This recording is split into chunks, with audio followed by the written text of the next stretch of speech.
See, I think this issue about Galamsey, the recent issues concerning Galamsey, really borders on the impact of Galamsey, because as in last week we all heard what the Ghana Water Company said about their struggles in purifying the water for our consumption. For me, when I analyze the issue, I want to look at it beyond just Galamsey. As a Galamsey simplicity. I think the issue borders on what can befall us, or what really is the essence of government. Because over the last 1 month, we've had certain reports that really jolts this issue to the fore. I think it's been about a month or two when the Afro-barometer report came out, and then said that increasingly we are losing confidence in the system of governance.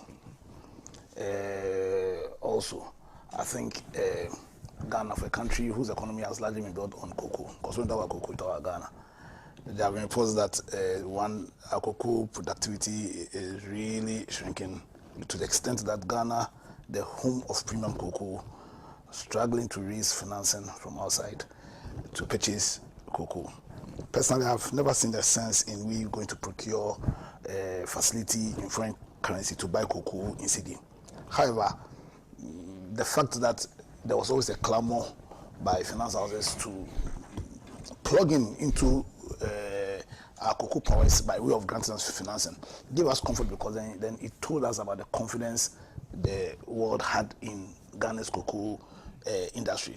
Now that support is being pulled, as in we are struggling to raise financing. And then just a week we hear that right now Ghana Water Company is also struggling to purify the waters for us to use. And it brings in sharp focus the essence of governance, of government. And in all these issues, for me, I wouldn't want to look anywhere. I want to focus squarely on the president and what this represents as to his ability to fulfill his obligations under our Constitution 1 and the oath he himself took. For me, the starting point would have to be the social contract. Yes, I know people who are scholars who say that the whole idea of, or the whole concept of philosophy of social contract as in predates the 80s. As I mentioned Epicurean, you mentioned Plato, Socrates and all, they were discussing social contract as a philosophy, as a political philosophy a long time ago. But we all agree that discussions on social contract, or the proper place to start any discussion on social contract, has to do with Thomas Hobbes' writings in the Levantine, where he discussed about the state of man. The fact that man in his natural state is in a state of war. Everybody is fighting everybody. And that the state of man in his natural state is very brutish. It is archaic, short, nasty area, you understand? And that in that state, because we are all free people and because nobody has authority over everybody, then what will characterize that state is rape, plunder, murder, or actions which we all call anarchy. That's akin to anarchy. You understand? Now, it is to prevent this anarchy, this negative state of man, why we formed government in the first place. Because then we understand that the reason why we formed government from the idea of the social contract is that every single person will cede a bit of their rights. All of us, we cede a bit of our rights to central government. One, for what purpose? To create the social structures, to create the economic structures, to create the political structures that will ensure that our rights that were not given to them by, not that were not given to us by anybody, that were not given to us by any law, rights that were actually given to us by nature itself, by God. Those rights will be protected because of the ability of the body, the authority. We've ceded our powers to create the right social structures, the right political structures, the right economic structures, where our rights will be protected, and to where we can have the best opportunity of pursuing our individual happiness. Now, you also agree that because we are biological beings and human beings are homeopathic. Now, what that means is that we need the right environmental system to survive. Now, when nature itself have created a lot of balances that will aid us to survive biologically, and so you need a water system. You need, as they say, what you breathe out carbon and you breathe in what oxygen. You understand? And in that circle of life, you need that ecological balance. But the land and the forest, which will grant us the same ecological balance, are also the same places that houses the resources that can give us the best chance of fulfilling our happiness, finding livelihoods. And that's the premise for the whole concept of sustainable development. So I mean that in how you develop, in how you pursue your economic agenda, it must be done within the context of sustainable development. How do you best tap your natural resources for economic gain without necessarily disturbing the ecological balance?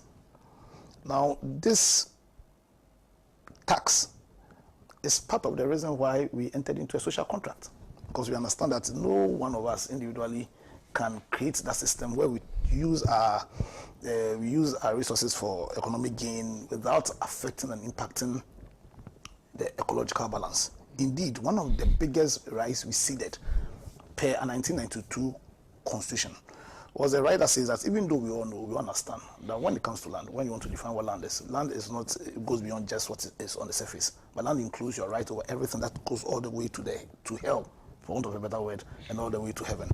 When it comes to minerals in its natural state, because of the calamity that can befall all of us if we allow people to mine unregulated, then the best way of protecting all of our interests in keeping the ecological balance in place, we need to create a trust. We need to create a regime where even though you own the land, if there's any mineral in it, it won't be for you.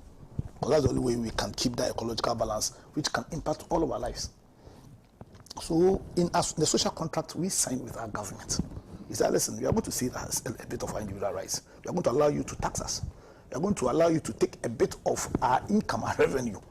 We are going to give you the right to even take away our right to our freedom if we should infringe on certain laws. We are going to give you the power to create laws to regulate our lives, regulate how we do business, regulate how we live. But also, we are going to give you the right to have legal title over our mineral resources, even though the lands are not for you.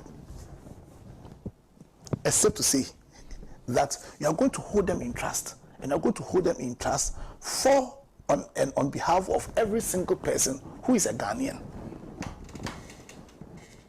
That was the contract we signed with our government. You understand? And so it's with the government, but we know that the human beings that constitute that government can change. So in 2016, when we went to vote on 7th December, we signed a contract. We signed a contract with the President of Ghana, with government, including the parliamentarians. And you see, I've had the opportunity of speaking about Galamsey, and never have I included the parliamentarians, but today I'm going to add the parliamentarians, because they're also part of government, and they have a role to play. So we signed a contract with them. So per the terms of that contract, a trust has been created in him, in the president specifically, and what we expect, that the president is going to respect and obey and fulfill the duties that expressly, impliedly, are placed on him as a result of that trust. Casually, we know that when a trust is created on you, you automatically have a fiduciary duty placed on you. That fiduciary duty simply means that in how you use your legal interest regarding the trust property, your sole consideration will be to use those rights in the best and ultimate interest of the beneficiaries, the people of Ghana. And two, when a trust has been created in you, it is your obligation to protect that trust property, to ensure that it is not stolen. It is your obligation. You understand? So those are some of the key obligations placed on the president. But the law didn't end there. The law then taxed Parliament. That yes, I've created trust in your president as part of the social contract any government will have with its citizens. Create structures, institutions, create laws that will create structures and institutions that will aid the president, in how he dispenses with his obligations under the terms of those trusts. And that's the history of the creation of the Minerals Commission. Not just the Minerals Commission. I told you that at the end of the day, when you're mining, you need to mine in a manner which is sustainable. Because sustainable development has been a huge issue for more than a generation. In fact, for always. But the world has recognized that. And so when they went to all those conferences, and they said Ghana took over 600 people, went to agree on the SDG Compact, all the 17. It was all to govern how we use our resources in a manner that will not impact the ecological balance. Because immediately you impact the ecological balance, immediately you touch the water cycle. What about climate change issues in Ghana? That's why because of climate change, we are on the brink of starvation in Ghana. That's how serious the issues are. Okay. So Parliament also created Forestry Commission. You understand? Because we also recognize that to keep that ecological balance, then you need to always have some forest which is reserved to protect some of the cycles, the biological cycles that are critical in sustaining and in maintaining the ecological balance, which is necessary to preserve our very existence. And then we had the EPA. So when you're talking about mining, the business of mining, it's not just about, yes, the president has a legal title, but these are the institutions that we have been created to aid in the dispensation of his duties under the trust. Also, we understand that we need to mine, yes, because we need to and do so sustainably. And so the president, in dispensing with his obligation as the legal title of all mineral resources here, uses the process of concession. So they give concessions. When the Minister of Lands and Natural Resources gives concession, we need to understand that the minister is only using the powers of the president. Because the ministers are agents of the president. We didn't give executive powers to any minister. We gave executive powers to the president. But the law we allow, you see, president, we have given power that you can call people, ask people to help you, serve as your agents. Now, what that means is that there's also an obligation that if any person, if your agent is using the powers you have given you in a manner which is adverse to the purpose and object of those powers, there is your responsibility to call that minister to order, indeed to sack the minister. We need to understand that. You get the picture. Now we also need to understand that in the system of in the government, in the system we created, the people of Ghana we created, to aid us in just fulfilling the terms of the social contract we signed with government. We said, listen, we won't put all the governmental powers into one body, because that would be inimical to the purpose for which we even undertook that social contract. So we are going to create in Parliament and give them powers to serve as an oversight over the executive. And so when they are giving concessions, Parliament must approve, no so. Is that the case? So we give Parliament powers. Now I'm saying all this so that we can then analyze and appropriate rightly blame. But we also need to understand that it's very critical that in that social contract, in the contract, as the people we give our powers to government, government loses the legitimacy to continue using the powers we give them. Immediately they start using those powers in a manner that is adverse to the purpose for which we give those powers to them. We need to understand that. Because in the social contract, we don't give powers to government because they are the most handsome, because they are the most strongest, because they are the tallest. Because if we wanted to give governmental powers to the tallest, then another will be far away from those powers. But even though he's one of the shortest men in Ghana, We gave him those powers for a purpose, so that you use those powers to build the right social structures, you build the right political structures, you build the right environmental structures, you build the right economic structures, so that we'll have the best opportunity, one, of our rights being protected, of our rights to pursue our own happiness being guaranteed. Now, Galamsey has been with us for a very long time, granted. We've seen successive governments fight Galamsey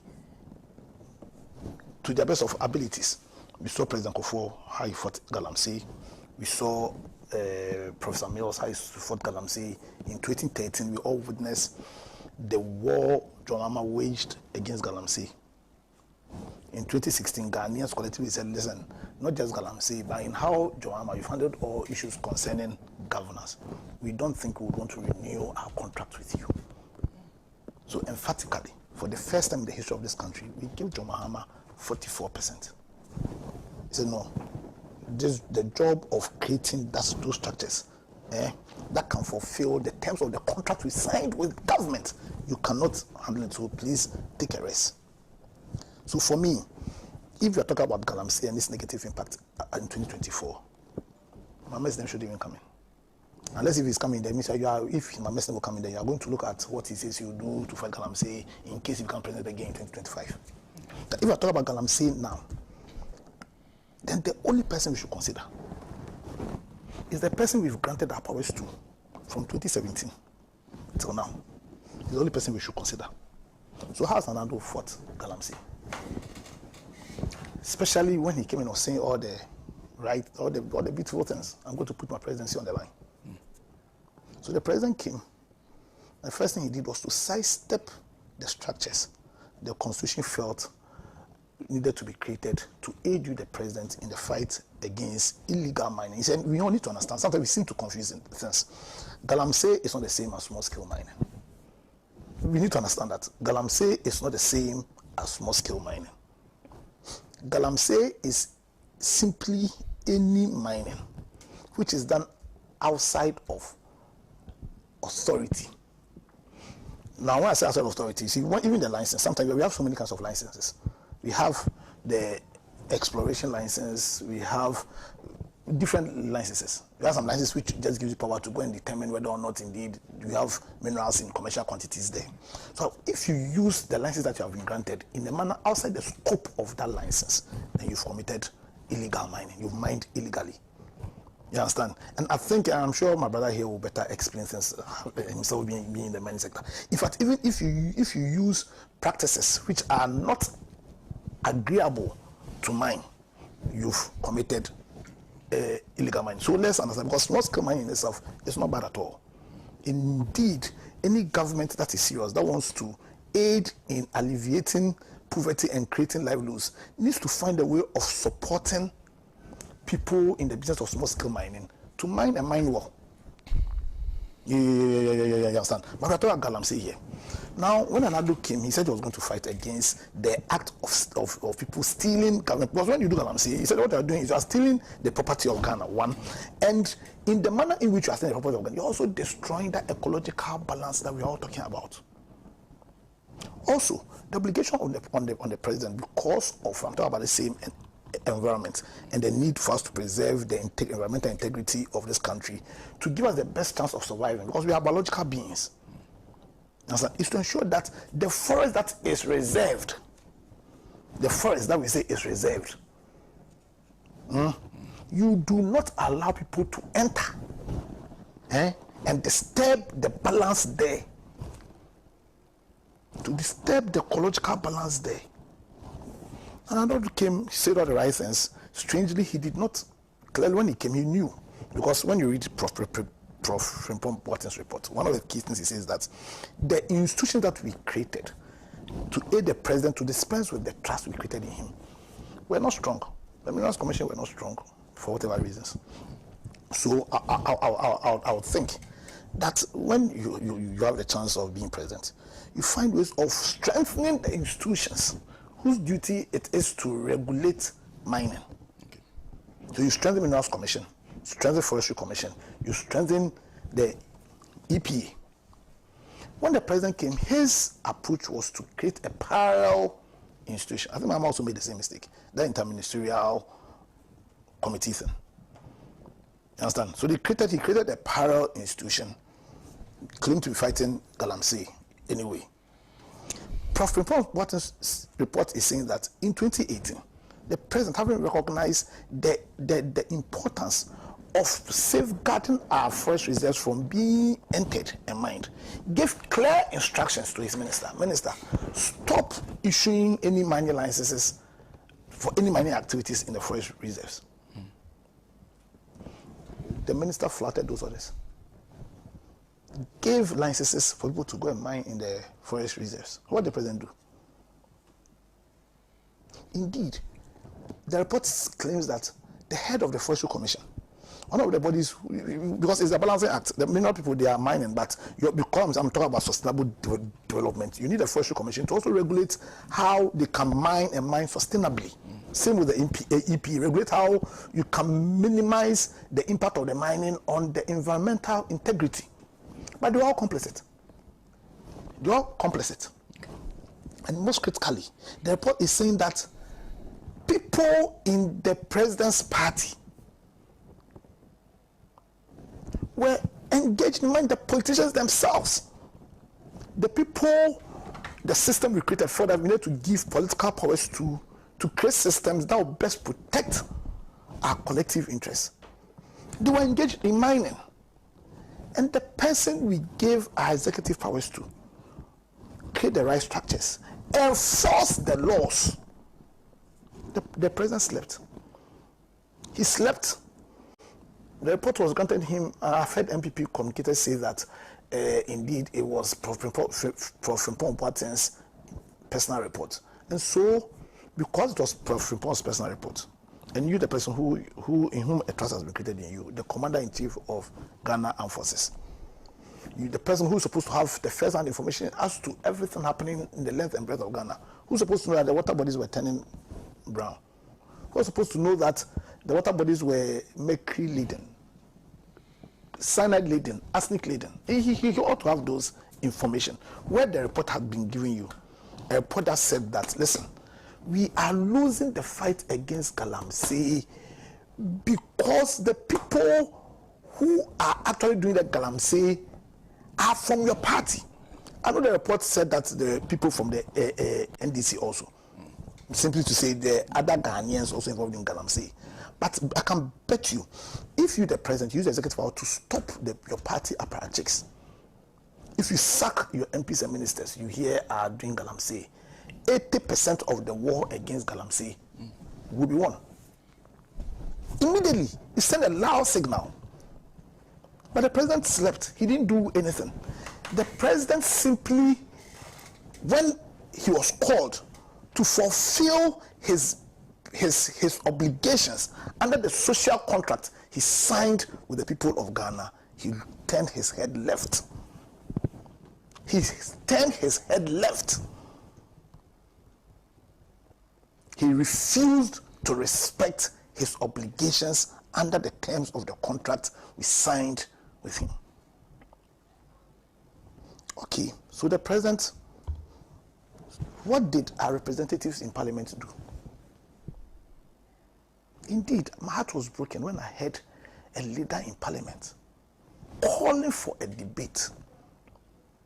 A debate not to discuss how they can use the powers they have to enhance and create the right political culture that can sustain the democracy we have. Not a debate on how they can cause the process that will lead to a restoration of the economic credibility in this country, because we've lost economic credibility. Not a debate on how to cause a restoration of political credibility. Not a debate on how to cause a restoration of our dying environment. But he is calling for a debate to determine between the MPP MPs and the NDC MPs, between these two parties, which of them have supervised the destruction of our environment. The most. The most. Call it a race to the bottom. That's what a leader in parliament is asking. And for me, as a citizen, as a party to that social contract we signed, question I ask myself, do they still have that legitimacy? Having blatantly reneged on their obligation under the terms of those social contracts. The president on 7th January 2017 and in 2021 took an oath that was simply stating. And please, you have to land on that note for me. An oath that was simply stating that he was going to respect the terms of his social contract. He said he was going to be faithful to Ghana. The president said that he was going to be faithful to his obligations under the terms of the social contract he undertook with us. The president said he was going to be faithful to the terms of the trust he took. The president said he was going to be faithful in keeping the environmental integrity of this country. The president took an oath that he was going to dedicate himself to the well-being of every single person in Ghana. Mr. President, are you fulfilling those terms? Insofar as your citizens, people of Ghana, have to deal with drinking cyanide, mercury, lead-laden water at the peril of their life, are you fulfilling the terms of your obligation to dedicate yourself to the well-being of Ghana when the land, the source of the livelihood of your people, have been decimated? President, are you fulfilling the terms of your oath? Are you fulfilling the terms of your oath when the integrity of the environment is being affected? When today you are telling us that you are begging Ghanaians, you are begging Parliament to dip your hands into our contingency fund because we are on the brink of food insecurity, which you say have been caused because of climate change. But you will have climate change when you enter into a forest reserve, when you allow people to enter into a forest reserve, people from the party. I understand some Pines company and some MPP people, they have been granted permission to enter into a forest reserve to mine until 2053. Mr. President, have you fulfilled the terms of your obligation? So that will end. In that same oath, the president said that should he breach any of the terms of the oath he took, then he's going to submit, he's going to subjugate himself to the laws of this country and suffer pain as a result of that. Senna, I want to use this as a platform. I think it is evidently clear that the president has breached the terms of the social contract he signed with us. By so doing, he's lost every legitimacy to continue using the powers we give him. The president also, by the terms of his own oath, has evidently been unfaithful to Ghana. He has evidently failed to dedicate himself to the well-being of the people of Ghana in this Galamsey Menace. So why is he not submitting himself? Why is Mr. President not submitting himself to the laws of this country and suffer pain as a result of that? I'll call on him. Akufo-Addo, President of Ghana, submit yourself to the laws of this country and suffer pain. Resign. Resign and cause a resurrection of the integrity of political leadership. Because we need it. Now, to end, we are going to sign another social contract come 2024. Certainly, the issues concerning mining and Galamsey will be at the fore. Honorable Alan John Kojo is putting himself up. He's saying that in the matter of Galamsey and in the matter of mining, sustainable mining, one, he's simply going to enforce the law. Two, he's going to give institutional support to people who are into small-scale mining. Because like I said, we should not create a situation where we give the price if mining is bad. Mining is not bad. If mining is done in a regulated manner, if mining is done sustainably, the mining has the potential to cause a transformation of the lives of the people who live in those areas. And all we need is right leadership. Leadership that will simply enforce the law. Leadership that will support people, Ghanaians, in small-scale mining. Because small-scale mining is just for Ghanaians. So we can't kill them. Support Ghanaians in small-scale mining and grant leadership that will lead to a fulfillment of your terms, your obligations under the social contract we signed. And that is simply what Alan John Kojo Kyerematen intends to do. Let us give our votes to him and let Alan Kyerematen give us a leadership that will restore the confidence the people of Ghana have in the ability of politics to transform their lives.